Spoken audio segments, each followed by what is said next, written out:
колхоз совхоздардың бәрін сол границада қайтадан орнына келтіруіміз керек. Біз оларға кредит бермеуіміз керек халыққа біз жаңағы бүткіл техникасын, автомобиль керек па, трактор керек па, бәрін халыққа беруіміз керек, жаңағы бесплатно. Халық өзі жерінде, мемлекеттің жерінде өзі жұмыс істесін, коллективный хозяйство ретінде. Мен аграрлық саясаттың ішінде бәрін айттым. Бұл негізгі мәселе аграрлық саясаттың ішінде. Мына ауыл шаруашылығындағы жерлерді қаншама миллиондаған гектар жері мына жерде, мына Шымкентте Терещенко деген болды, 400 мың гектар жер жекеменшігінде дейді, Терещенко. Мына Шымкенттің өзінде қаншама жерді жекеменшікке сатып жіберді. Сол жекеменшікке сатылған жерлердің бәрі мемлекеттің меншігіне қайтарылу керек. Көл менікі, мына жер менікі, мынау менікі деп жекесіне тартпаған, бүткіл халық пайдаланған. Сондықтан біздің жерімізді, көлімізді ұлтшылсыз, ешқандай несіз, қай жерде мал бағымыз керек, сол жерде мал бағуымыз керек. Сондықтан аграрлық саясаттың ең негізгі мәселесі, біз мысалға біз жөнді қазір жердің астында көміп жатырмыз. Қаншама астық, мыңдаған тонна астық далада қалды, көздеріңіз көрдіңіздер. Қаншама мыңдаған тонна картошка далада қалып жатыр. Қазір картошка 300-400 теңгеде қымбаттап кетіп жатыр. 500-ге. Бұның бәрі неге істелініп жатыр? Себебі мемлекеттің мына аграрлық саясаты жоқ, жолдастар. Мемлекет біз сізге субсидия бердік, мына субсидия алыңыз дейді. Субсидиямен аграрлық саясат шешілмейді, жолдастар. Біз мемлекет аграрлық саясатты дұрыстап қазақы ретінде, қазақ халқына қатысты аграрлық саясат жүргізу керек. Енді мен сіздерді көп уақыттарыңызды алмайын. Мына аграрлық саясатта міне 2 бет бойында бәрін жазылған. Біз тері илейтін, жүн илейтін, жүн нететін, сүт завод, барлық заводты ауылдарға салуымыз керек. Осындай районный центрларға салуымыз керек. Сол жерге жұмыс орнын ашуымыз керек. Кем дегенде ауылда жұмыс істейтін адамдар кем дегенде 500-700 мыңға дейін айлық алу керек. Мемлекет айлықты мемлекет төлеу керек оларға. Олар товарды шығарады, сол товарды мемлекет сатып алу керек. Мемлекеттің проблемасы сол товарды экспортқа шығару, бұл мемлекеттің проблемасы. Біз көрдіңіз бе? Сондықтан біз айтады, сіз мақтаны өндірін, мақтаны шығарыңыз да, мақтаны өзіңіз экспортқа шығарыңыз дейді. Ондай мемлекет болмайды. Ондай үкімет неге керек? Біздер біздің шығарған затымызды экспортқа шығарылмаса. Көрдіңіздер ме? Міне аграрлық саясаттың ішінде, жолдастар, мен бәрін жаздым. Аграрлық келесі саясат, индустриалдық саясат. Мына индустриалдық саясатты кешіріңіздер, қазір бізде сатқын саясат жүргізіп отырмыз. Неге мен сатқын саясат деймін? Себебі біз өзіміздің бүткіл завод фабрикаларымызды жекеге сатып жібердік. Бүткіл завод фабрикаларымызды шетелдіктерге сатып жібердік. Триллиондаған шетелдіктер пайда көріп отыр біздің завод фабрикаларымызда. Кеше ана Карметті Индустан алдық та орысқа саттық. Жаңа Лаврентик пе? Неге, жолдастар? Сол Кармет комбинатты не? Біз өзіміз 2 миллиард жылына пайда екен.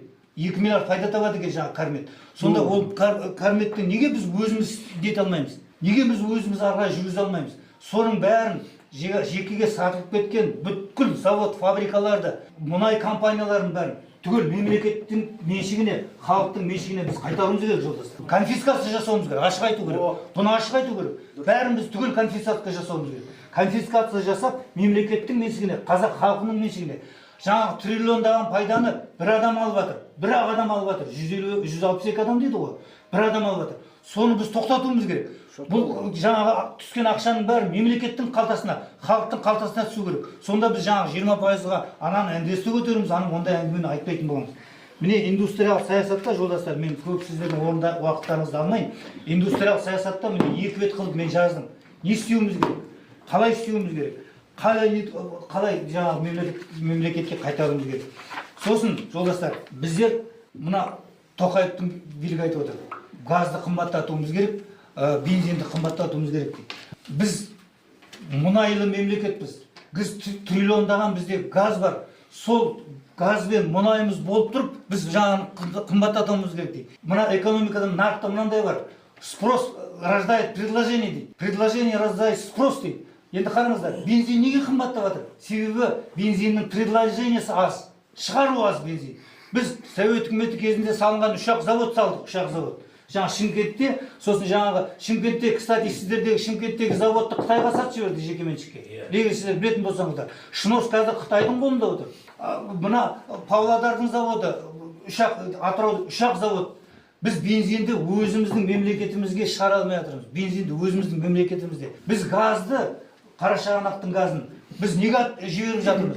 Ресейде Орынбордың ГПЗ-сына жіберіп жатырмыз. Орынбордың ГПЗ-сына біз газымызды жіберіп, сол Орынбордың ГПЗ-сынан біз газды қымбатқа сатып алып жатырмыз, өзіміздің газымызды. Неге сол заводтарды, ГПЗ-ны өзіміз мемлекетімізде салмасқа? Неге біз тағы да 3 завод салмасқа Японияны шақырып? Мына не шығаратын, бензин шығаратын. Неге бензинмен орталық Азияны біздер құйып тастамаймыз бензинмен? Алып кете берсін біздің бензинді. Ақша бізге түседі. Көрдіңіз бе? Міне индустриал саясат, негізгі саясат. Бірінші аграрлық саясат, екінші индустриал саясат. Яғни біз завод, фабрикалар салуымыз керек. Мақта өңдейтін, тері өңдейтін, терілерді біз өртеп жіберіп жатырмыз.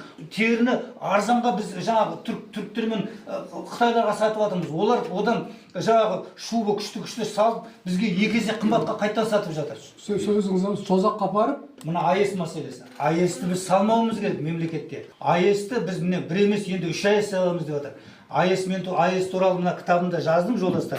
АЭС салынбау керек бізде. Неге? Себебі АЭС-тан түскен отход, ядерный отходтар, олар 1000 жылға дейін қалады бізде.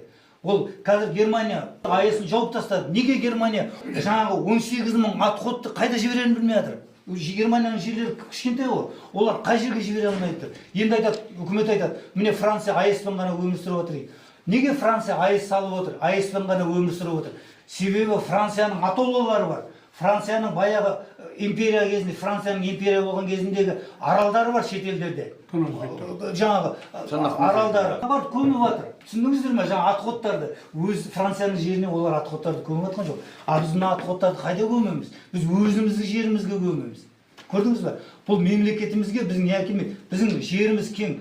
Бізде Құдайға шүкір күн сәулесі бар, жел бар, суымыз бар. Соны дұрыстап пайдаланып біз жаңағы нететін болсақ, бұл мәселені біз бәрін істейміз.